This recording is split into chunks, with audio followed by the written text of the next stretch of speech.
The most used kitchen tools that we use to make all of our homemade meals are our wooden kitchen tools, like our hand-carved spoons and our wooden cutting boards. I've been making these off and on for the last 10 years, and I have not been very good at keeping them up. And today I'm going to show you how we're going to refinish our cutting boards and our hand-carved spoons.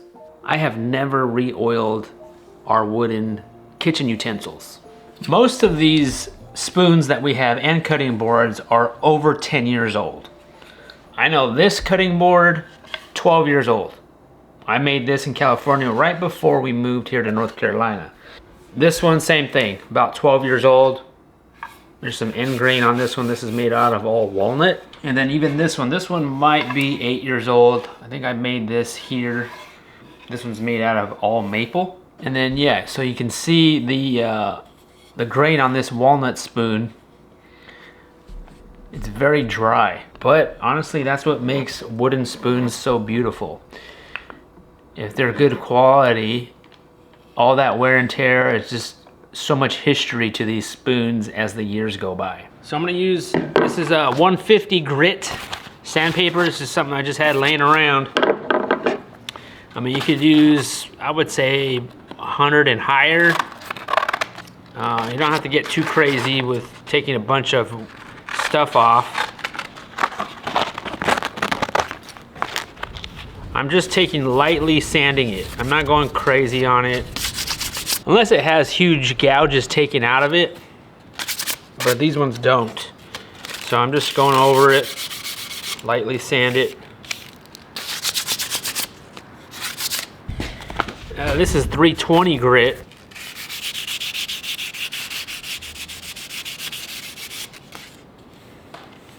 Yeah, it already feels better.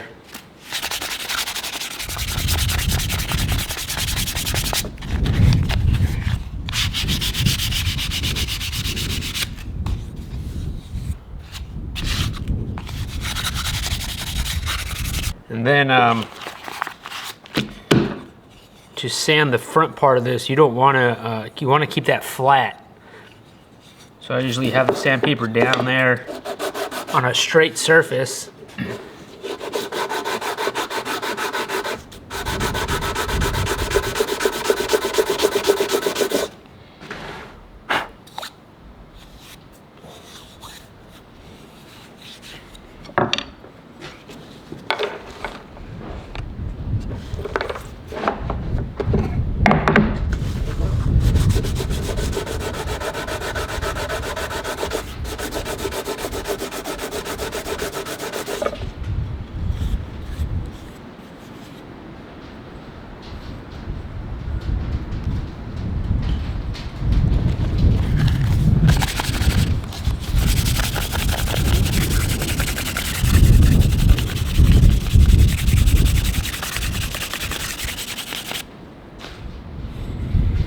Even this is our oldest spoon. Even this has a little bit of gouges in it, little tiny bit. All that cooking, all that home cooking that we're doing. This one's not too bad.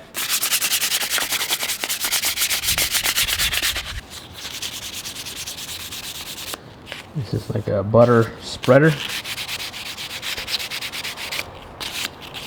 Slightly sand it.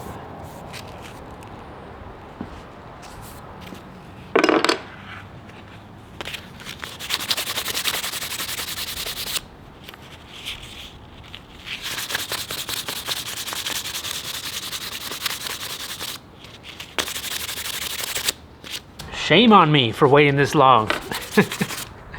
I mean, these are tools, guys. These are tools that Lorraine uses to cook.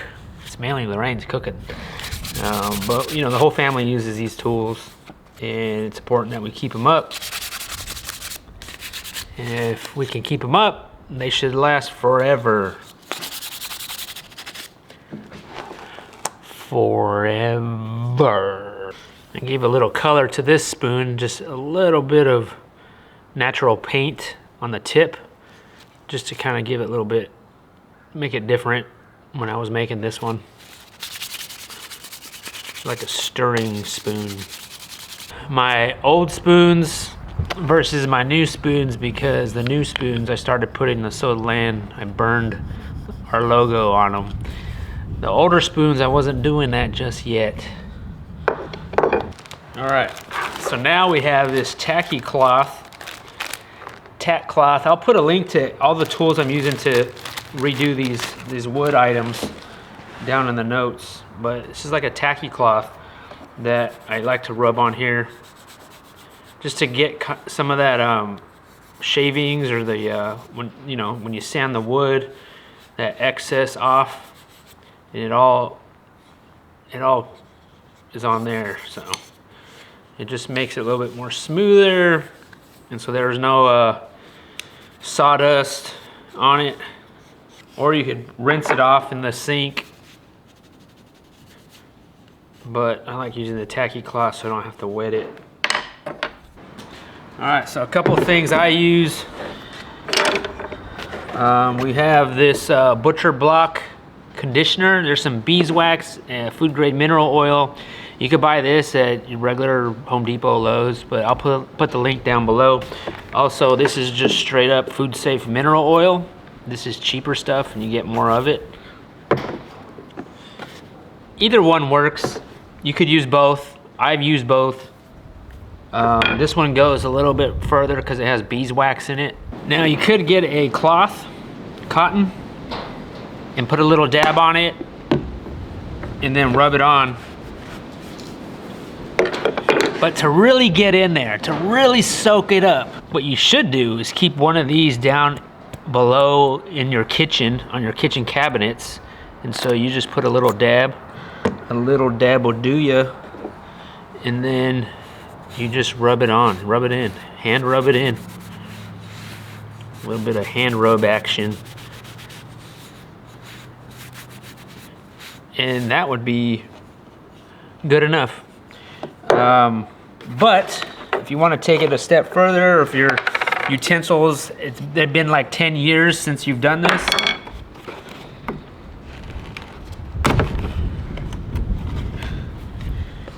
get yourself one of these containers, small storage containers, and then you get a big tub of this mineral oil.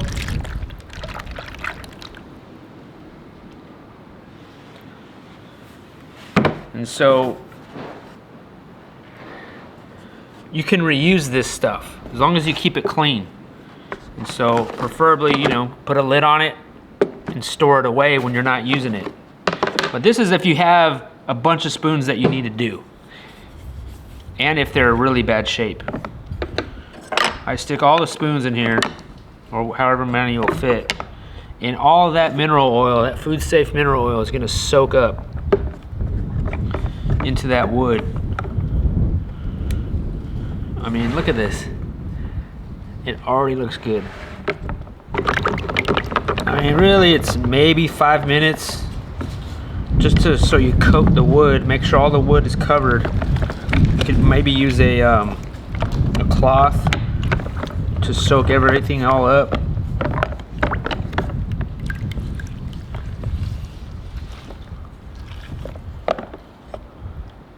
Yeah, those look way nicer now. So satisfying to see some wood like that. Then after it's soaked in there pretty good, you let it drain out a little bit. And then you could either let it dry, or if you're gonna use them right away,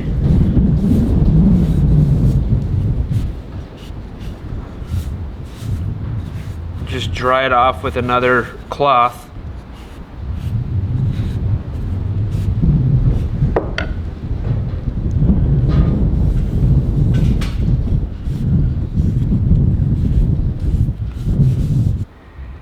It looks brand new. Amazing what a little oil can do.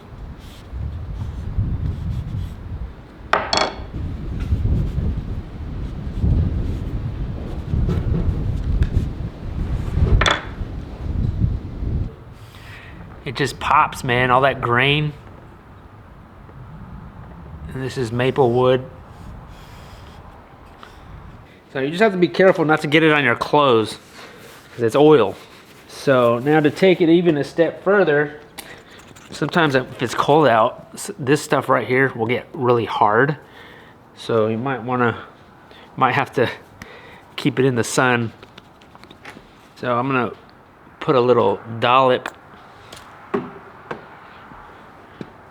and because I like how there's beeswax in there, and it just gives it a little bit more protection on the wood instead of just using mineral oil. Now I would stay away from oils like olive oil, canola oil, seed oil, and because you know, it could go rancid. Yeah, this spoon really needed it.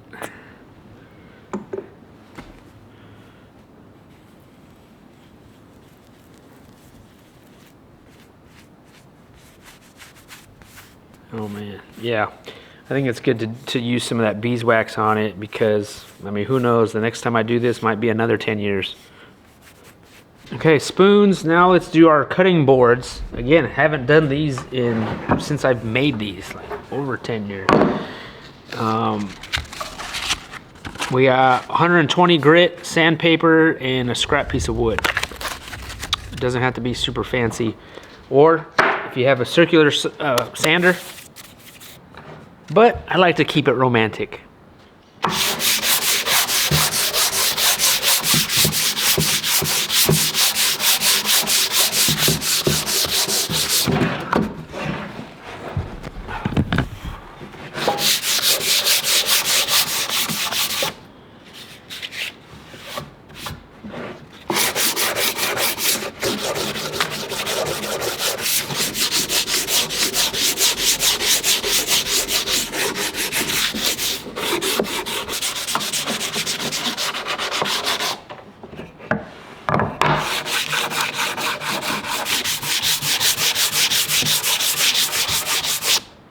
When you sand, you want to go with the grain of the wood. Well, you can see it on this one. It's just up and down.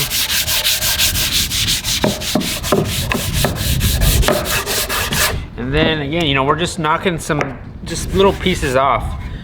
There's not too big of gouges. I mean, there's, you know, cut marks and stuff, but it kind of makes it just look nicer, I feel, like more weathered, more worn, instead of just brand new. This side's worse than this side, but I'm just kind of knocking off the fuzzies.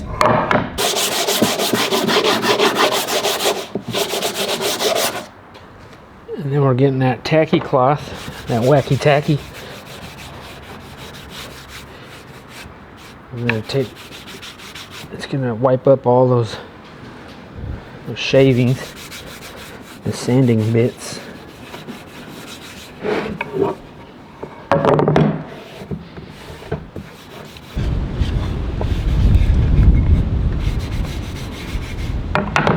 Now, if you're always on top of it, where you're always oiling them, you know, once a month at least, then you probably don't even really have to sand it. You just have to keep oiling it. All right, now get yourself, this is gonna drip. It's gonna be a little messy. You probably do this over the sink. We're gonna get some of that mineral oil and just coat this wood. Just bring it back to life.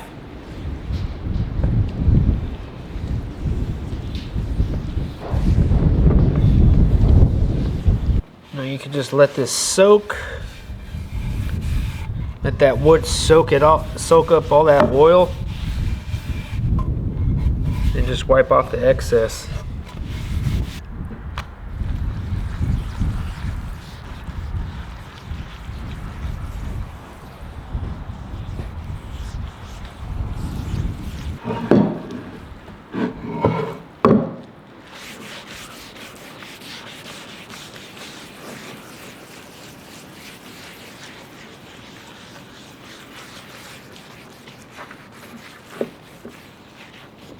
You want to make sure you get the edges. Don't be afraid to get dirty. It's all natural, so if anything, it's gonna be a good moisturizer for your hands.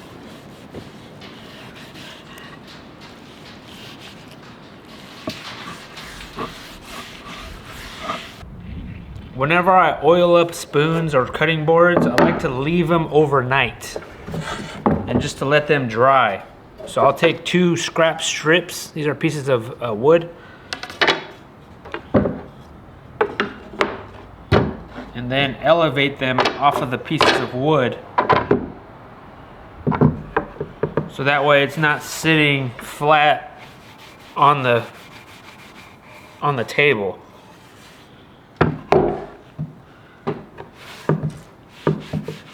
Or you could just prop this up in your kitchen, like on the drying rack or something. Something where it could get some airflow and it could dry. And I'm gonna get a squirt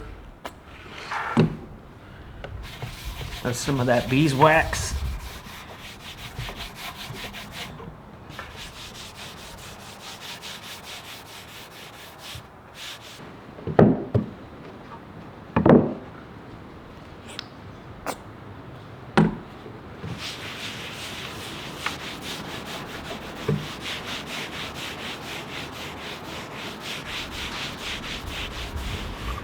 The important thing is don't put your wood items in a dishwasher, especially if they're hand carved and handmade by a person. Don't put them in the dishwasher. Don't soak them in water.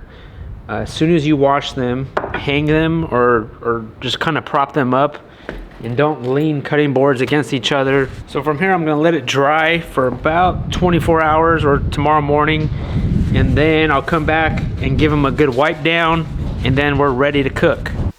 Yeah, so now they look good as new, like how I first made them. All oiled up, sanded smooth, and hopefully it won't take me another 10 years to refinish this again. But they're gonna last. They're gonna keep going, and our most loved, most used kitchen tools in our kitchen to help us make all this good food. So thank you guys for watching, and we'll see you guys in the next video.